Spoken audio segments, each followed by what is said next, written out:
Ito po ang mga dokumentong tinatago ng DBP. Next slide.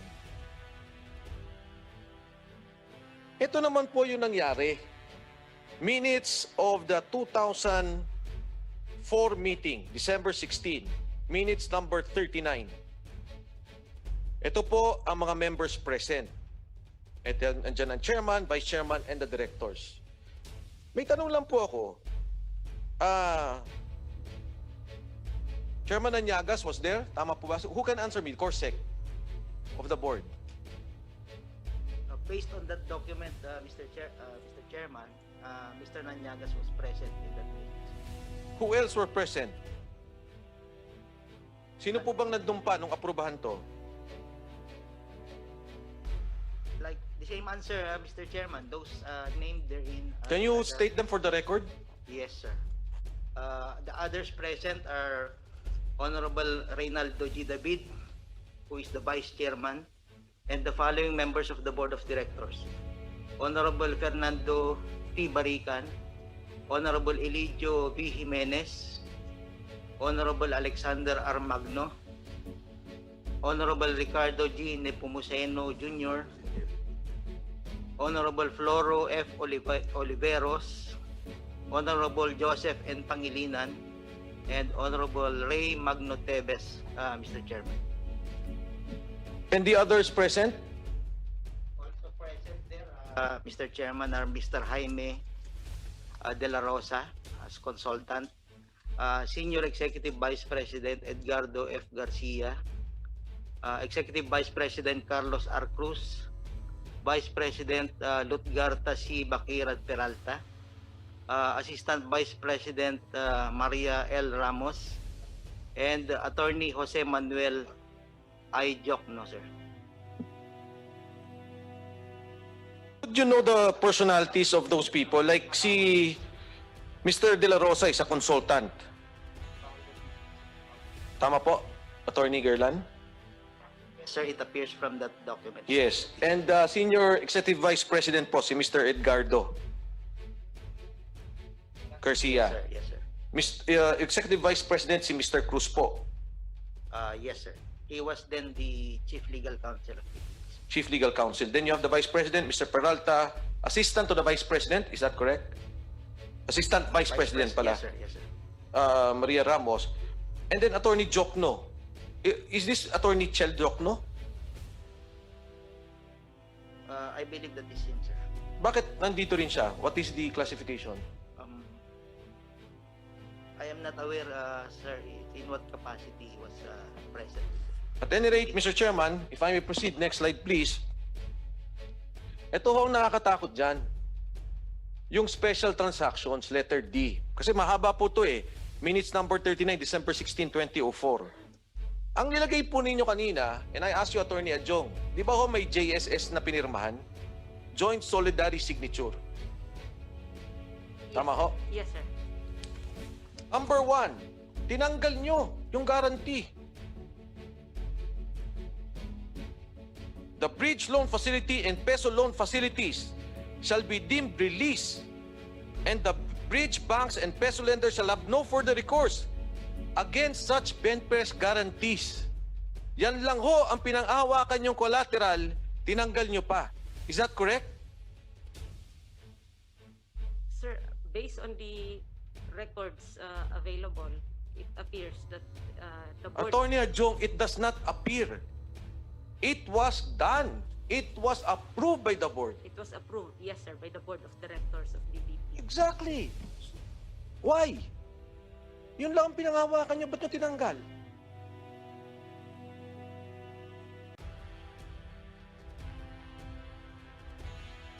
I think you have to explain that very well.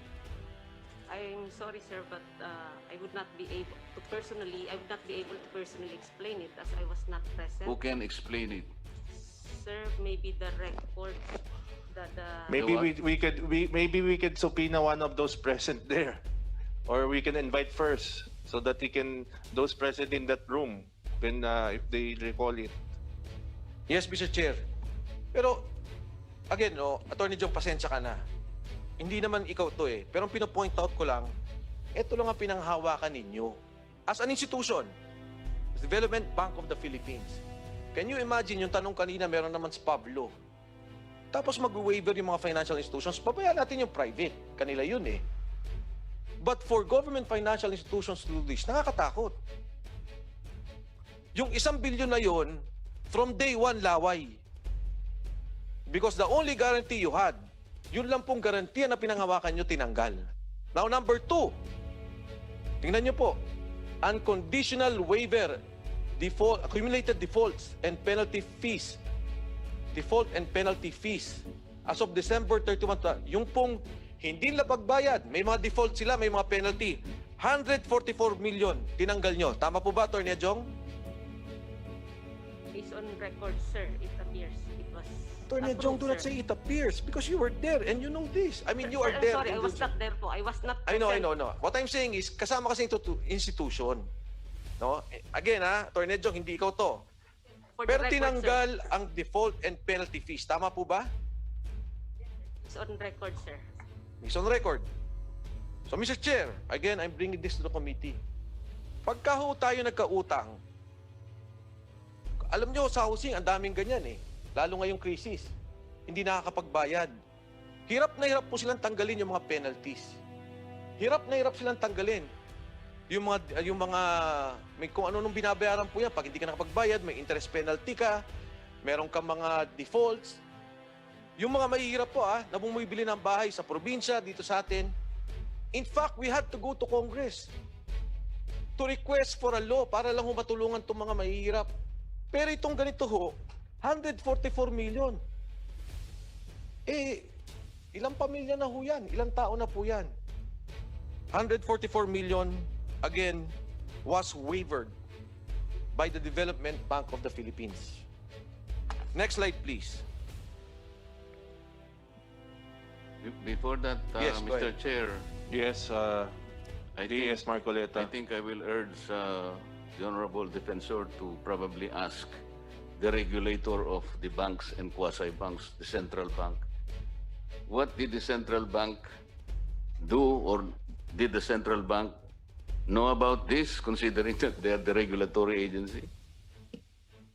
I think they will answer the same thing they answered a while ago, that it's an internal procedure and policy.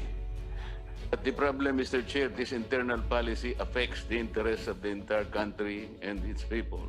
Yes, I Can agree. we- That's why it is our job to correct this Yes. forever happening again. Thank you. For the record, Mr. Chair, and for the comfort of the Honorable Marcoleta, meron po ba kayong reply, Bangko Sentral? Mr. Chair, as to the particular transaction that is being flashed right now or discussed, I am personally not privy yet, so it may be untimely to comment on the case at hand.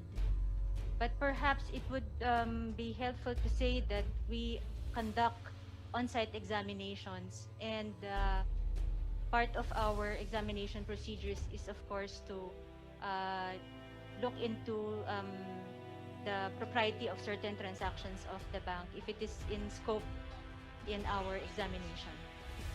Are you saying, Mr. Chair,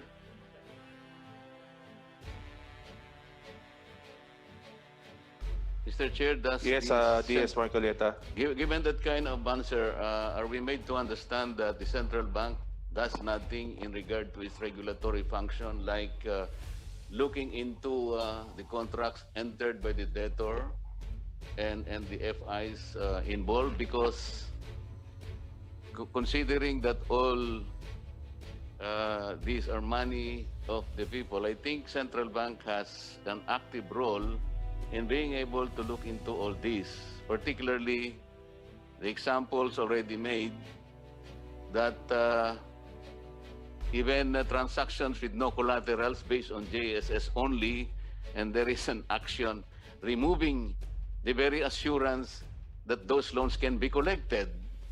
The central bank, as a regulatory agency, has the responsibility to look into this and probably even monitor before it happens. Thank you, Mr. Chair. Thank you, Honorable Marcoleta. You may continue, Honorable Defensor.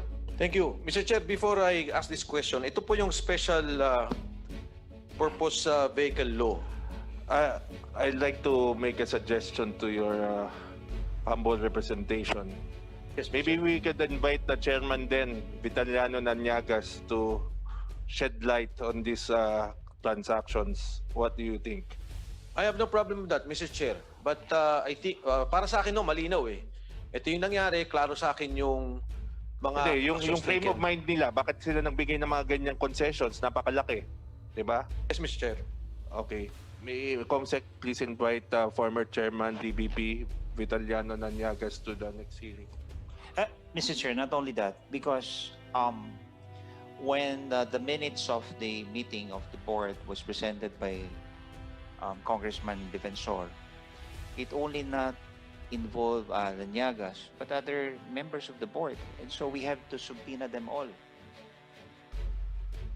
Invite them all in the next hearing to shed light on those matters. Maybe since you know we are in COVID situation, maybe we get first his reply. If we're not satisfied, then we invite the rest. No problem, Mr. Chairman. As recommended by the Honorable Garbin. Including that of the President and CEO, if he's still alive. He's not alive now. CEO Rinaldo G. David is still alive? He recently died. He recently died. Excellent. This happened in 2004, Mike, right? And Yes. they are all appointed. Yes. Yes. Who appointed them?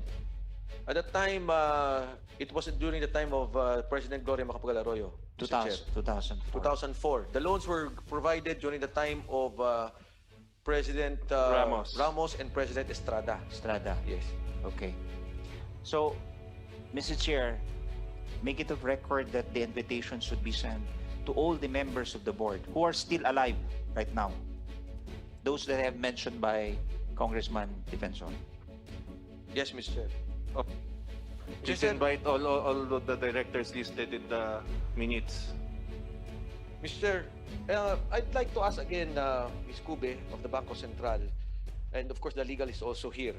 Kasi pumasok na po ako sa SPAV law, and I will have a discussion on this. Kasi po yung certificate of eligibility, if we can go to the next slide, para lang humapaliwanag. Next slide, please.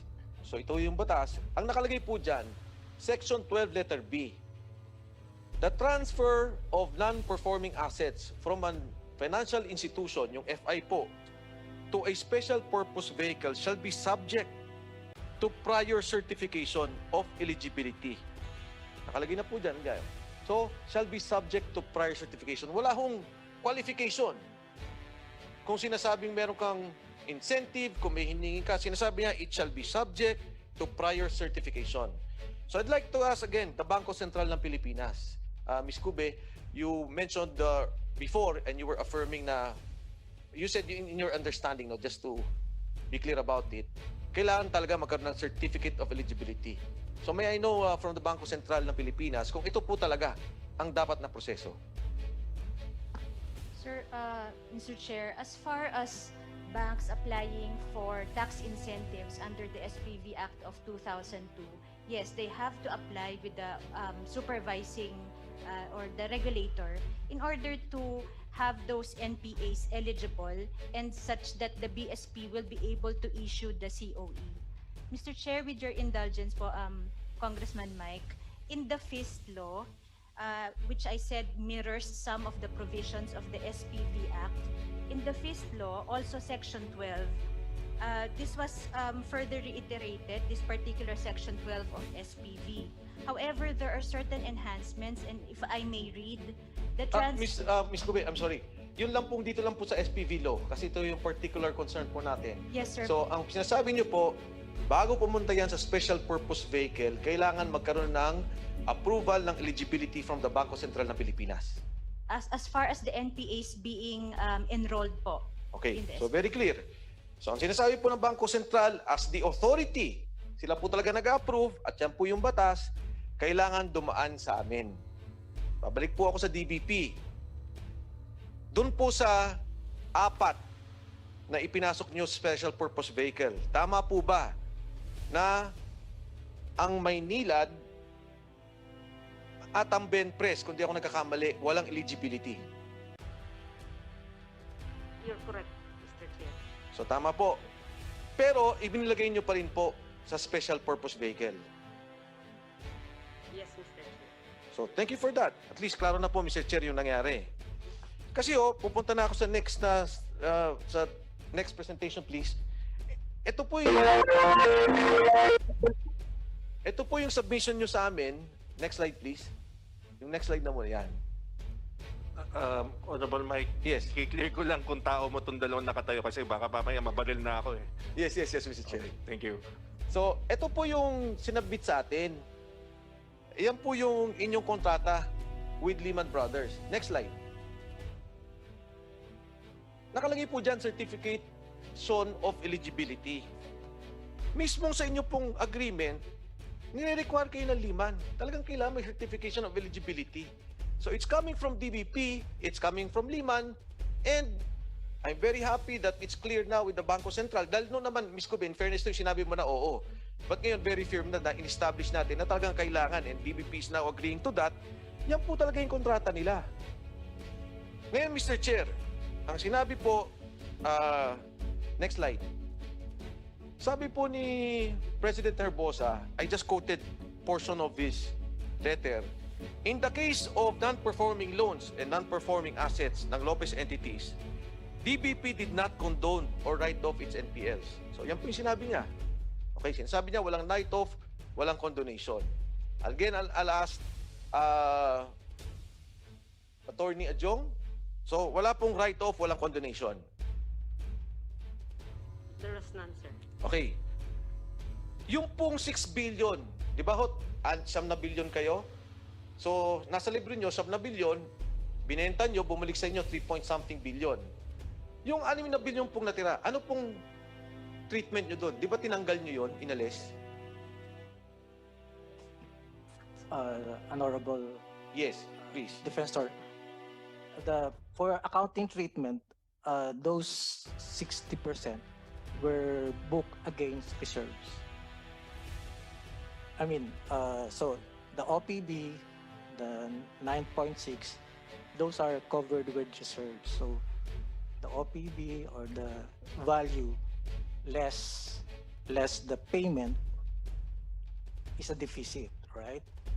And these are covered with allowance for probable losses. So net effect is 0 in the books. Tama ho, pero losses. That's covered by allowance for probable losses. So, sa madaling salita, pinapayagan kayong magkaroon ng pagkalugi na 6 billion. So it was never condoned, hindi siya write-off pero losses. Hello, some admin matters only. Yes, Mr. Chairman. Sorry. I was informed by the COMSEC that because we have a slide that is shared in the Zoom, our stenographers cannot ascertain who is the person talking.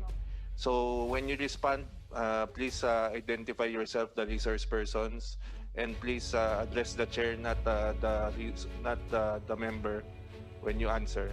Thank you.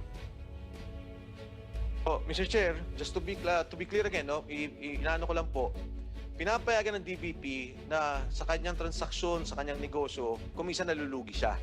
So ito yung covered by losses. Allowance pala, allowance for losses. Probable losses. So Please inform your name before.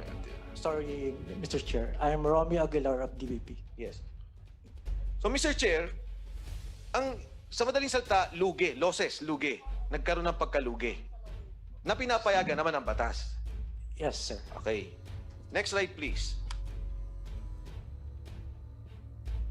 Ang sabi ng COA,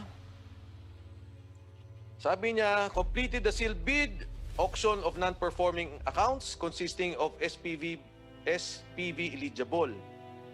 So under the Special Purpose Vehicle Act of 2002, the gross value of the assets sold had a total outstanding principal of 9.34 billion. Medyo mali pa nga ho to, no? And then 5.7 billion daw yung up, 3.02 ang pagkakabenta. The transaction, ito pala, loss on sale of NPAs was charged against the related specific provisions to current operations under miscellaneous income. Yan po yung binabanggit nyo, Mr. Aguilar. Tama po ba? Okay. So parang sinasabi kasi lumalabas eh. Hindi, sabi ng COA, hindi naman kami nalugi. Hindi naman to kinondone eh. hindi naman to write-off. Alam nyo, para sa aming mga hindi taga-bangko, kasi ang condonation, in fact, is not a bank term. Hindi po yung ginagamit na salita sa bangko. Tama po ba, Mr. Aguilar? Mr. Chairman? It is used, sir. Is this used? Yes. So, okay. So, condonation, ang ibig sabihin, pinatawad ka. Okay. Write-off, ibig sabihin, tinanggal, binura. Tama?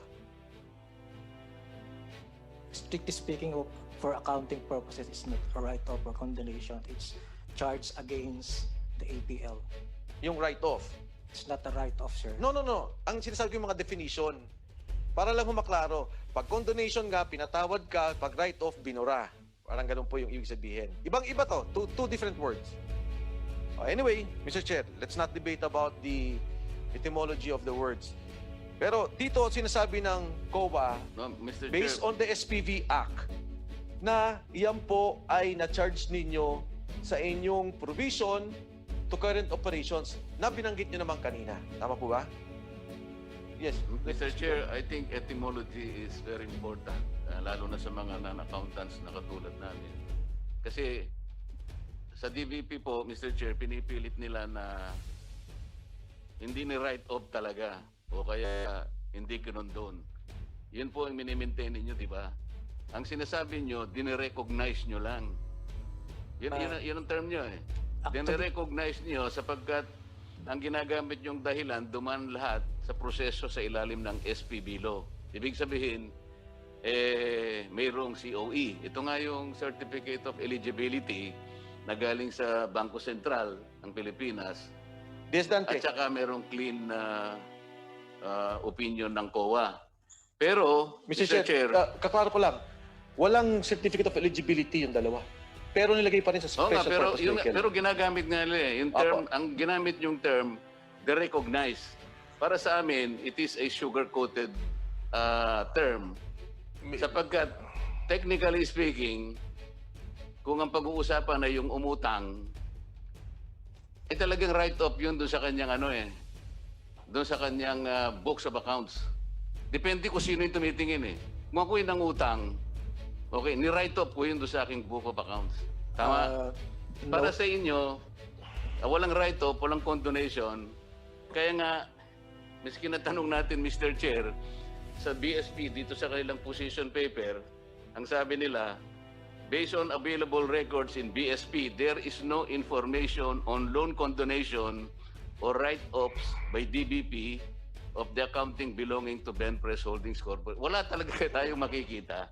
Dahil ang ginagamit po ninyo is a sugar-coated term, de-recognized.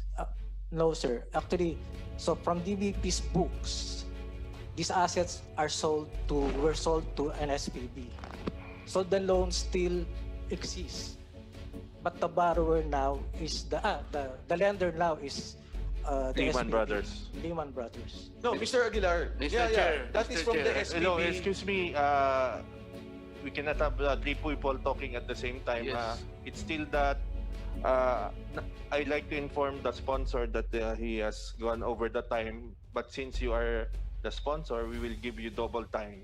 So, Sure. Yeah. 40 minutes. Thank you, Mr. Chair. Tatapusin ko lang po to din na maybe this Marcoleta. Yes. Gusto ko lang let's- klaro, Mr. Aguilar, no? Parang yung meron kang tindahan, di ba? May mga binibenta kang damit. Ngayon yung damit mo, hindi na siya nabibenta. Okay? Binili mo siya ng 100 piso. Ngayon, itong damit, para kumita ka, binenta mo sa labas ng 30 pesos. Which is what happened. Ito yung nangyari mismo. Yung pagkalugi mo na 70 pesos, inilagay mo lang doon sa operational cost mo. Sabi mo, hindi, parte naman yan ng operational cost ko. Pero nalugi ka pa rin. Tama? That's correct, sir. O yun, ganun lang naman. Ngayon, pasensya na po kayo, Mr. Aguilar, Mr. Chair. Kami po, ang taong bayan, Deputy Speaker Marcoleta, simple lang ang pag-intindi namin eh. Yung 9 na bilyon, binenta yung 3 bilyon, nagkaroon ng lugi ng 6 na bilyon. Whether it was condonation, write-off, ang gusto namin sabihin, lugi. So next slide please. Ito ngayon yung si Pangulo. Itong mga elite. And I will not name the person, but yung mga company nila noon, Ben Press and about 6 other companies. May utang sila sa DBP. At ang utang nila umabot to finance this pera ng tao, gagamitin nila to finance their business. Pero kanila yung kita. And yet, they were not able to pay. And it was condoned by government. Ang pagkakaintindi ng inyong abang lingkod at marami sa atin dito, kasi nga naman, yung 1.5 billion pesos na ibinenta sa isang special purpose vehicle ay naging 500 pesos na lang, more or less. Is that correct, Mr. Aguilar? 40% of the 1.5. 40% of the 1.5. So magkano po yun? 600. Okay. So 600 million na lang po ang pagkakabenta. Ngayon, kahit ilagay mo muna ng 6%, ang interest nila, 3 years, ang laki pa rin dun sa original na utang nila. I do not know if Philippine Investment 1 and 2 are here, Mr. Chair. That is the problem, Honorable Defensor. We do not have ways and means to liquidate them. We need the help of DBP. Okay. So, well, They have provided the contact details, but we will invite them in the next hearing. yes, Mr. Chair. Pero isipin niyo po, Mr. Chair, no? Umutang ako 1.5 billion. Pagkatapos lumipat dito yung utang ko, naging 600 million na lang. So, syempre, yung special purpose vehicle, gusto rin niya kumita. Kahit nasabihin mong 10% o 20%, that is only 660 million o 720 million ang kanyang babayaran. Ang tanong ngayon, magkano niya naibenta? Kung yung mga utang na yun, let's say in the case of Maynila, yung 1 billion, naibenta niya ng 3 billion, nalugi DBP, kumita pa yung nangutang. So ito lang po yung binabanggot ko, Mr. Chair. Anyway, yung akin naman hypothetical, dahil wala naman po dito yung Philippine Investment 1 and 2, to clarify that. But next slide, please. Yan po ang nakalagay sa batas. Any loss that is incurred by the financial institutions as a result of the transfer of the non-performing asset shall be treated as ordinary loss. Kaya po itong BSP, COA, DBP, sinasabi nila, walang condemnation, walang write-off, because this is precisely the point of the Special Purpose Vehicle Act of 2002, that it will be treated as an ordinary loss. Pero again, merong violation. Number 1, yung loan na walang collateral. Number 2, yung certificate of eligibility na hindi ibinigay para yan ipasok sa spam. You know, Mr. Chair, during my research, and I called up the respective CEOs of Pag-ibig, of which ako po yung sekretaryo dati, Mr. Ahmad Moti. I called Mr. Felix Butos of the National Mortgage and Finance Corporation. Simple lang ho ang tanong ko. Sabi ko, nung panahon namin sa housing, hindi pwedeng magbenta ng loans under book value. Tinanong ko sila, nagagawa nyo ba yan ngayon? Ang sagot po ng dalawa, hindi. We cannot do that. Kung minsan nagkakaroon ng balanse ng mas mataas sa book value at mas mababa ng kaunti, but in the end, the total book value ay tinatamaan. So in this case, there was graft and corruption committed, Mr. Chairman. Next slide, please. So again, ang definition ng loss, lugi in Filipino. Yung 9.556 billion na utang, binayaran na lamang ng 3.83 billion piso. Tama po ba to, Mr. Aguilar? That's the sale transaction, sir. Thank you. At, next slide please. Ang pagkalugi ng DBP at ng sambayan ng Pilipino, 5.726 bilyong piso. Itong pondo pong to, noong pahutong 2004, hindi ko ho alam, based on current value, kung magkano to. But 5.7 billion, kailangan to para pantulong sa taong bayan. Ngayon, na may pinag-uusapan tayong ayuda under Bayanihan Part 2. Kailangan to para sa pagbakuna ng tao. Dahil ang pondo pong yan, uutangin natin. Kailangan to para palakasin ang ating ekonomiya. Yan ang nawala sa DBP. under questionable circumstances, mga pangyayaring hindi dapat, nagkaroon po ng ganitong problema ng DBP. And I hope, Mr. Chair, at a proper time, we can do the remedial legislation required. Thank you so much sa ating mga kasama. Maraming salamat po.